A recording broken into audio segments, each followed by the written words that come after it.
would cause me to think, oh my goodness, it's happening again. And of course, it did happen again. So that day, we lost six uh, people in that attack on February 26, 1993. So I don't want to forget them as well, in respect to them and honor of them.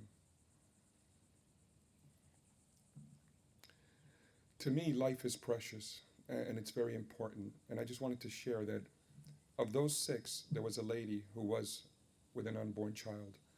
So I always in my heart count that as another life lost.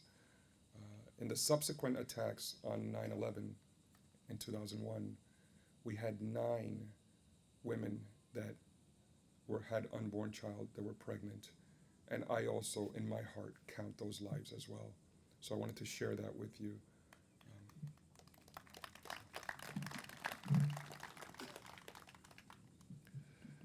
So as we approach the second tower being struck, we learned that there were many heroes coming out of that tower to guide people out.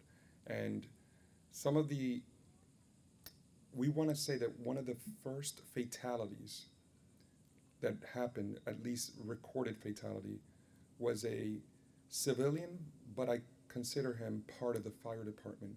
He was a fire department chaplain, Michael F. Judge, and he was a Jesuit Catholic priest.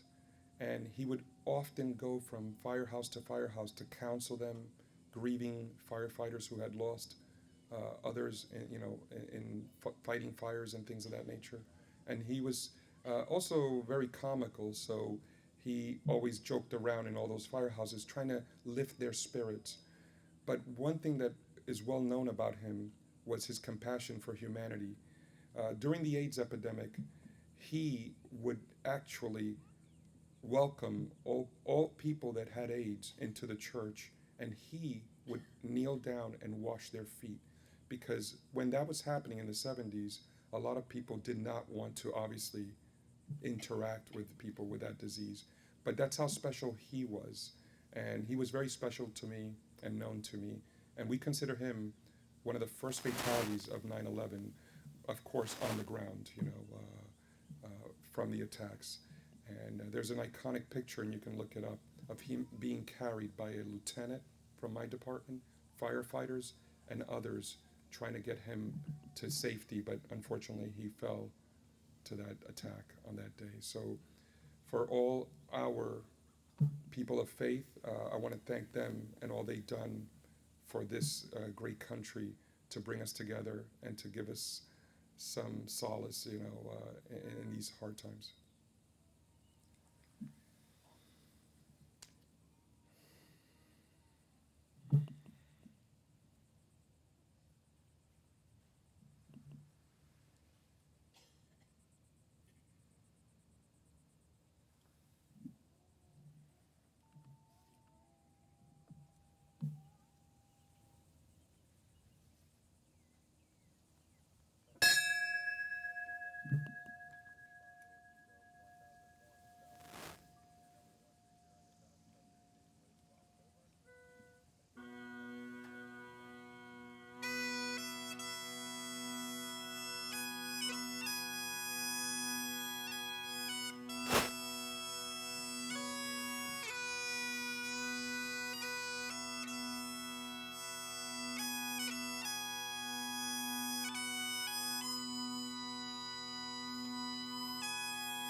So the bagpiper McGregor, he's his rendition of Amazing Grace it hits you to the core. So I wanted to thank him for him being here because it's very, very special and makes this event much more heartfelt. So thank you, sir. Thank you very much. Thank you. I'm going to now introduce one of our military generals. Please come on up. Introduce. Wow, what an emotional moment. First, I want to thank everybody for coming today. It's wonderful to see this. Spruce Creek always does an incredible job with these kind of things that we need to remember. And it's really an honor for me to be here and be able to reflect on some of the things that went on at NORAD. I'm Paul Van Sickle. We keep an airplane here at Spruce Creek, and we have a little farm not far from here. And just love this community and the way you embrace things. On 9/11, the terrorists threatened our country. They did destruction to our country that is just horrifying. And we can never let this happen again. We can never let them find sanctuary anywhere in the world, wherever that may be. On Tuesday, September 11th, 2001, I was in Cheyenne Mountain. And Cheyenne Mountain, or CMOC, is the control center for NORAD.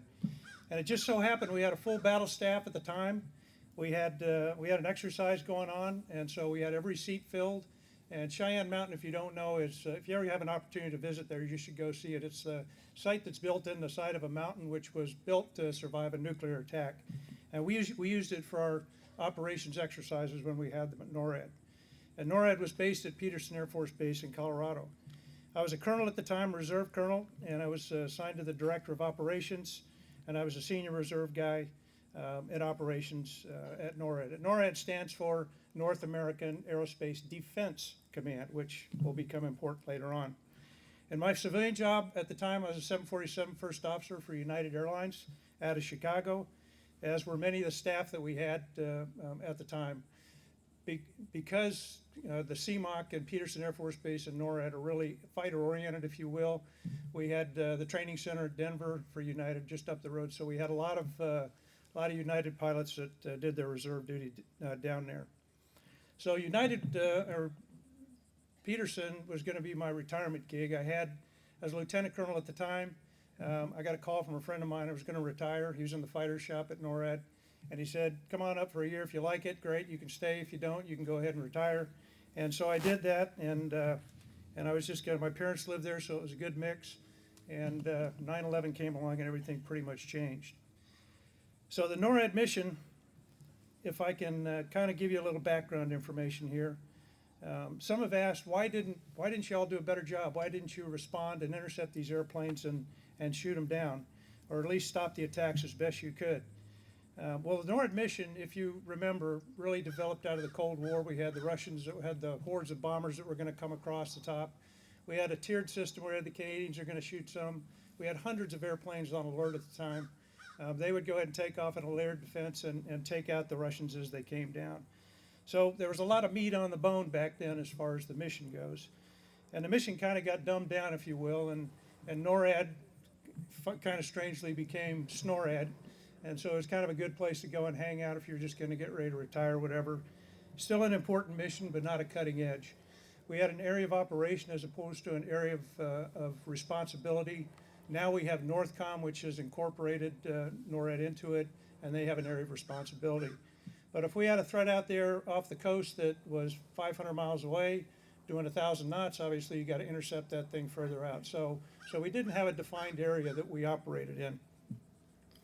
And basically, the mission nubbed down to about 5 different areas. We had a job, first of all, we had 5 different mission sets: intercept uncontrollable objects. And down at Key West, they have a thing called B-94, which is a big dirigible, and it has a radar on it, and it looks. And we have these things all across the southern tier of the United States. Well, one day one of these broke loose, and so a couple guys got to go up and shoot this thing down. So that was a big day for NORAD. So that was one mission set. The next one was to track hijacked airplanes. The last hijacked airplane we had at NORAD was the 11th of February, 1994. And by the way, hijacking is a law enforcement responsibility, not a military responsibility. So we were pretty much at the end of the food chain when it came to responding to a hijack. Matter of fact, When the FAA got a 7500 squawk, they had to go through 13 different wickets in order to get to NORAD to scramble those fighters. So there was a time delay here when this all happened. The next mission set was to assist airplanes in distress. And you probably remember Payne Stewart. Anybody remember him, the golfer? They lost pressurization in the airplane. They died of hypoxia, scrambled some airplanes, intercepted it, and they followed it down to the impact site. Probably the most meat on the bone for NORAD when I was there was the counter drug. We had operations down in Central and South America and Latin America. And literally coming out of Colombia in the 90s, it was like FedEx. They were just coming out in droves. And it was a fun mission because we were flying the F-16 at the time. We could go in and dust these guys off, and somewhat humorous sometimes the reactions that we got from them. And that was an exercise called Coronet Nighthawk. Peacetime mission, the Bears up in, for example, Tixi in northern Russia, about February, they'd go, we've had enough of this cold weather, and they'd decide to go to Cuba. They'd take about 3 or 4 airplanes, Bears, take off, come over the top, and the Canadians would pick them up, and we'd escort them down. They'd go smoke cigars, drink rum, and dance with the Cuban women, I guess, for about 2 weeks, and then we see them coming back, and we'd intercept them there. So it was a fairly benign mission. We were not trained to have to respond to what happened on 9/11. Matter of fact, we only had 14 airplanes defending the United States airspace, and they were all in the coastal areas on 7 alert sites. So the attackers, the cowards that carried out these attacks, it was a brilliant attack, I'll tell you. The way they planned this thing, they executed it. They took advantage of our resources. They used our training facilities. They found the gaps in our defenses. They knew that the standard airline pilot, I was one at the time, you were submissive when they came into the cockpit. You did what they told you to do, and law enforcement or whoever was hopefully take care of this thing, and it would have a happy ending. And that wasn't always the case, but that was the way we planned it and we trained for. And basically their game plan was bypass the system. And they had 5 mission sets. The first one was to become pilots, and we know many of them were trained down in southern Florida here at Vero Beach. Didn't want to learn how to land, they want to learn how to take off and fly around. That should have been a red flag. They were to take control of the airplane. They were to kill the cockpit crew, murder the cockpit crew, strangle the IFF as quickly as they could, and then attack the targets. And they did that 3 out of 4 times flawlessly. The exercise that we had at the time, it was called a Vigilant Guardian, and just strangely enough, about 6 months before the exercise started, the airline guys were on the planning staff. They were on the J5, Plans and Programs. And we had the same scenario. We had to go through each one of these mission sets and do something. And it was live fly, live fire, depending on the type of threat that you had. And so they said, they raised their hand and go, maybe we should do something internal. All these threats are coming from the outside. And so they suggested, we got light airplanes, we got commercial, we have corporate. Why don't we do something inside? Say one of these is going to be a spray plane. It's going to spray anthrax or something, just something different to exercise the internal threat, because we used to have all these alert sites internally, which we don't have. And they took that under advisement, but we basically pressed on with the exercise that we had. But I'll tell you, never in our mind at all did we think that something like this would unfold the way it did. So back to 9/11, the sequence of events which we're going through today, which are so extremely important. I was on a 12-hour shift. I took over at 9 o'clock in the morning, and I finished at 9 o'clock at night. I walked in the mountain at about 8:50. Our battle rhythm was going good. We had our air tasking orders. Everybody was going. They knew their job. So the handover was pretty quick. And I sat down, I briefed my staff, the battle staff, and sat in the seat at 9 o'clock, took command. And I'm watching the North Tower burn. I'm going, boy, that just doesn't, they're reporting it was a light twin that hit. That just doesn't look like a light twin to me. So 901, looking, 902, 903, here comes United Airlines 175 at the speed of heat and smashes into the South Tower. Well, the gasp in that room that came out, and everybody knew at that instant that this was no accident on the North Tower, and this was an attack on the South Tower.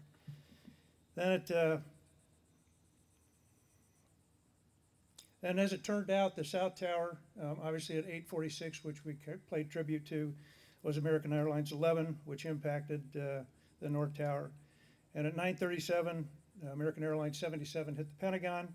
At 10:03, UA Flight 93 crashed in Shanksville, Pennsylvania. And get this, at 10:07, the FAA called us up, not throwing any rocks because this is just the system. have called us up and said, oh, by the way, we think UA-93 has been hijacked. So clearly our system was not capable of handling the threat that we faced that day. Immediately, the SecDef declared DEFCON 3, the first time we'd done that in 28 years. NORAD Commander General Eberhardt declared SCATANA, which directs the FAA to stop all departures, inbound aircraft coming into the United States, and basically get everybody to land at the nearest suitable airport. At one point, we were told we were going to have attack coming towards Colorado Springs.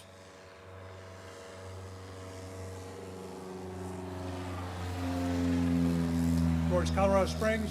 We didn't know it was going to be the Air Force Academy, Peterson, or the mountain, so General Eberhardt, for the first time, during a wartime scenario, had to shut the blast doors and overpressurize the nuclear facility just like it would normally be done. So the shit had hit the fan, basically. And then, oh, by the way, President Bush may come and to the CMOC, and he ended up going to Barksdale, as we all know. So the outcome, I was in the mountain for 3 days. By the time we finished, by the time I came off shift, we had over 300 fighters, AWACS, and tankers either airborne or on alert. We had caps over every major metropolitan city, and this went on for years after that. The problem was we had no rules of engagement. We had no kill criteria. We had kill authorization was the POTUS, the SecDef, the Vice President, if we could find him, and General Eberhardt. No intel on where we were going or what was about to come, the threat that we faced. Canadian fighters could shoot down U.S. airplanes and vice versa. And units that didn't do air defense were doing air defense combat air patrol, and they didn't understand the mission, and it was a recipe for a disaster. So General E said, okay, that's it. I want everybody on the deck that doesn't do air defense. We're going to get an air tasking order put out every day. We're going to develop a plan, which became Noble Eagle, and 1st Air Force at Tyndall Air Force Base took that mission on. So after that day, I was activated for 10 years, and I retired in 2011. Didn't get to retire when I planned on retiring. In retrospect, I can understand the emotion because this was a deeply, deeply personal impact on myself. The terrorists had murdered my colleagues in the cockpits and the passengers and the flight attendants using United Airlines 757 and 767. Here I am sitting in the NORAD Command Center. I'm the battle commander for the defense of the United States of America, and there's not a goddamn thing I could do. Not a thing. And it was so frustrating. We didn't understand what was going on. Over 2,977 innocent civilians and first responders had died in these horrific attacks. And sadly, today, in my opinion, we're no better off than we were then. So I say, God bless you. God bless the first responders. God bless those wonderful firemen. God bless the people that have served in this country and this military over the last 20 years and gave us the ultimate sacrifice for our freedoms. Thank you.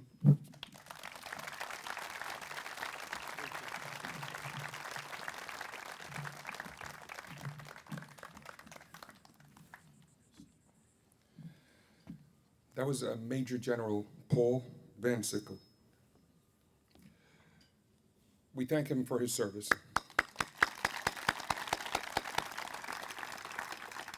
I'm going to now introduce Lieutenant General Michael Dunn.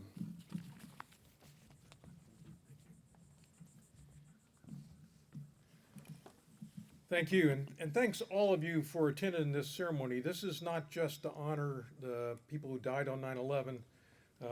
We'll remember them first, I think, but 9/11 affected many, many more people than just the people who died. The family members, military members. Recently I wrote an article, a letter to the editor published in the Wall Street Journal, talking about taking issue with the statement that Afghanistan was America's longest war. The war's not ended, as you've already heard today.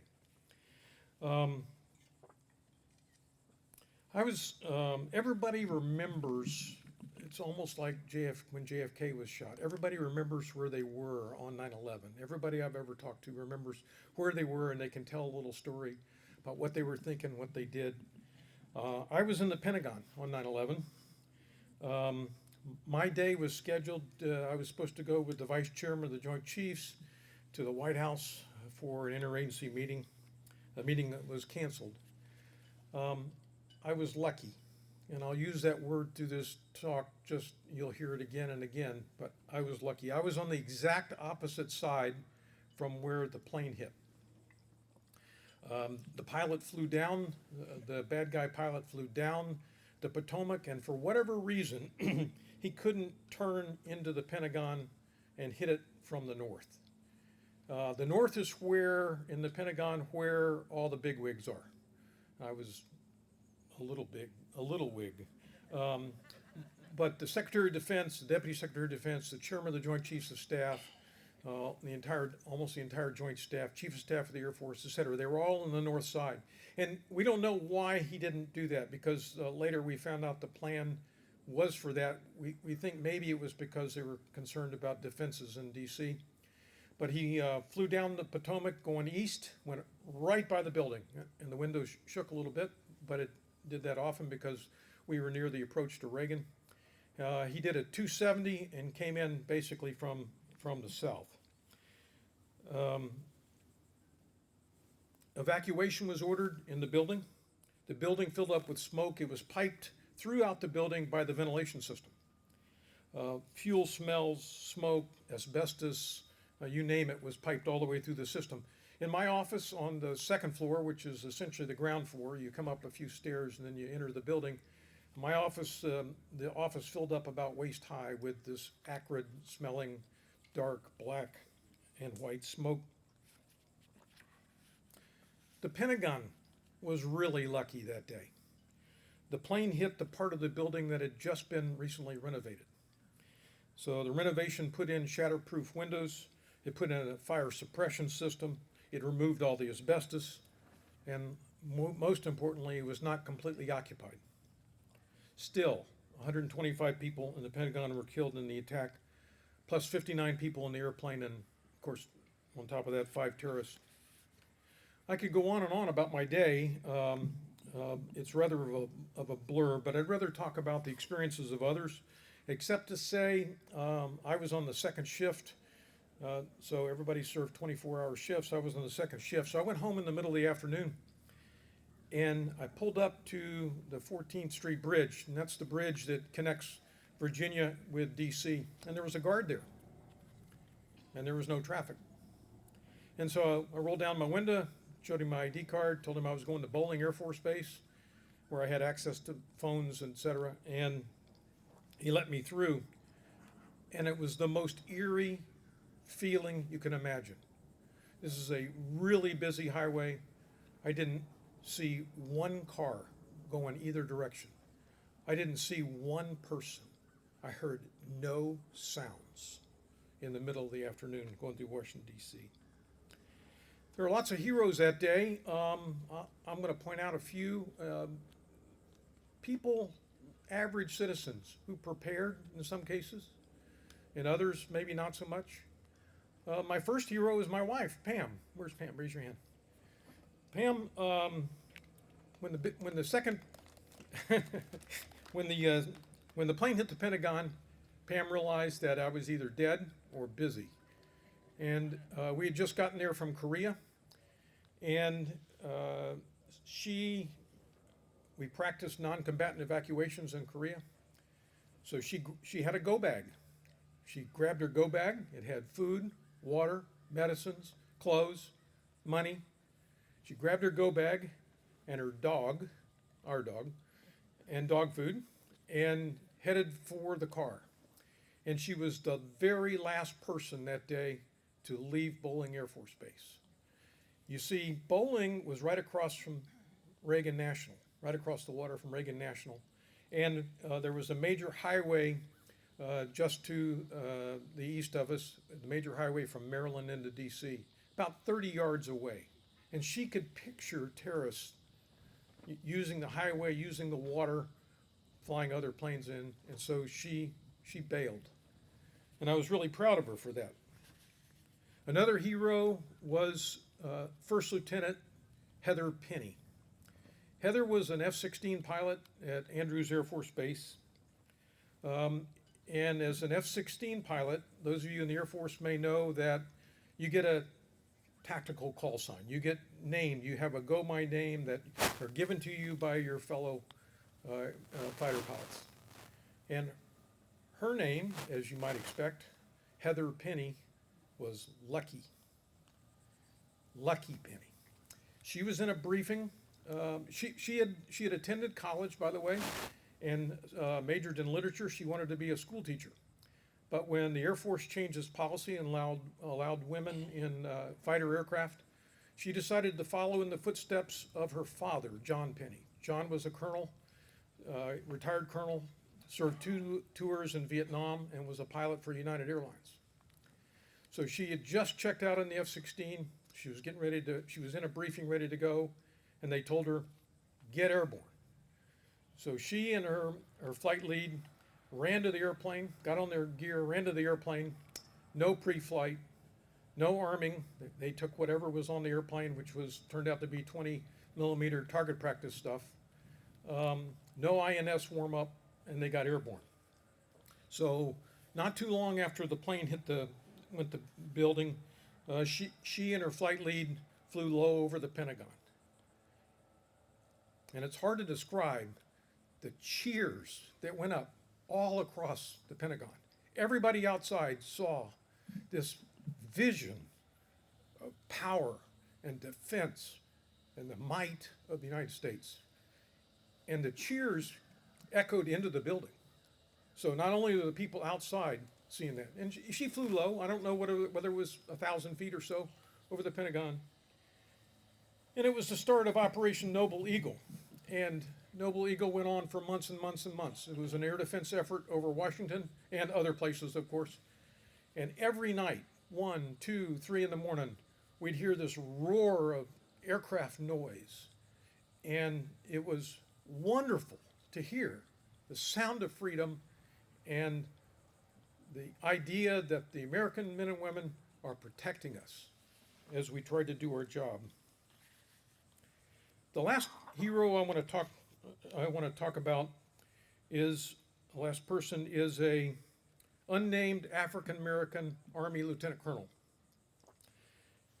She gave me permission to tell her story, but asked that I not use her name.